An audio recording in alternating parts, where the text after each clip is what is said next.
Excerpt from Oliver Twist by Charles Dickens, 1838. Charles Dickens, 1812 to 1870, was an English writer and social critic.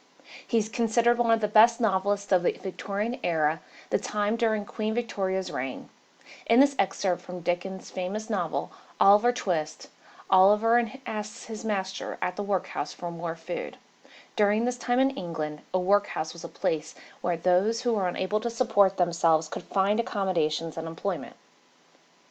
As you read, take notes on how the author describes Oliver's experiences at the workhouse. Chapter 2. Traits of Oliver Twist's Growth, Education, and Board.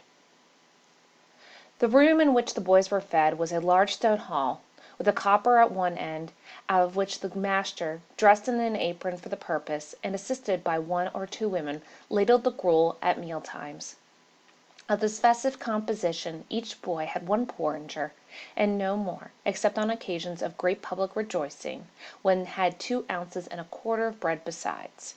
The bowls never wanted washing. The boys polished them with their spoons till they shone again.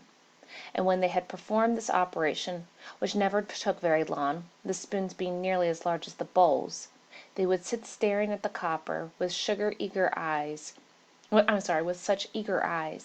as if they could have devoured the very bricks of which it was composed, employing themselves, meanwhile, in sucking their fingers most assiduously, with the view of catching up any stray splashes of gruel that might have been cast thereon.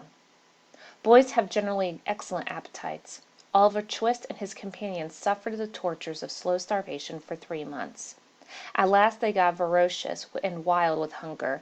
That one boy, who was tall for his age, and had been used to that sort of thing, or his father had kept a small cook-shop, hinted darkly to his companions that unless he had another basin of gruel per diem, he was afraid he might some night happen to eat the boy who slept next to him, who happened to be a weakly youth of tender age. He had a wild, hungry eye, and they implicitly believed him. A council was held, lots were cast who should walk up to the master after supper that evening and ask for more, and it fell to Oliver Twist. The evening arrived. The boys took their places. The master, in his cook's uniform, stationed himself at the copper. His pauper assistants ranged themselves behind him. The gruel was served out, and a long grace was said over the short comments. The gruel disappeared. The boys whispered to each other, and winked at Oliver, while his next neighbors nudged him. Child as he was desperate with hunger, and reckless with misery.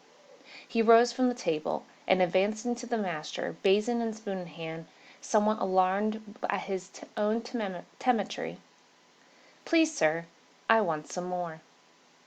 The master was a fat, healthy man, but he turned very pale.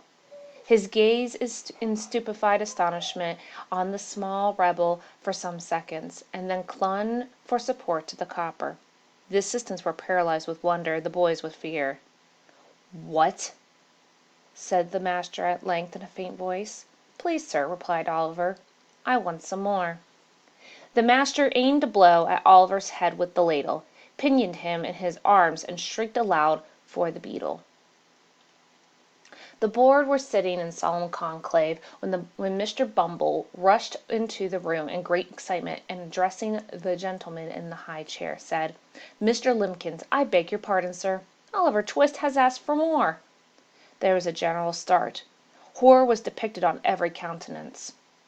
"For more!" said Mr. Limbkins. "Compose yourself, Bumble, and answer me distinctly. Do I understand that he asked for more after he had eaten the supply allotted by the dietary?" "He did, sir," replied Bumble. "That boy will be hung," said the gentleman in the white waistcoat. "I know that boy will be hung." No one controverted the prophetic gentleman's opinion. An animated discussion took place.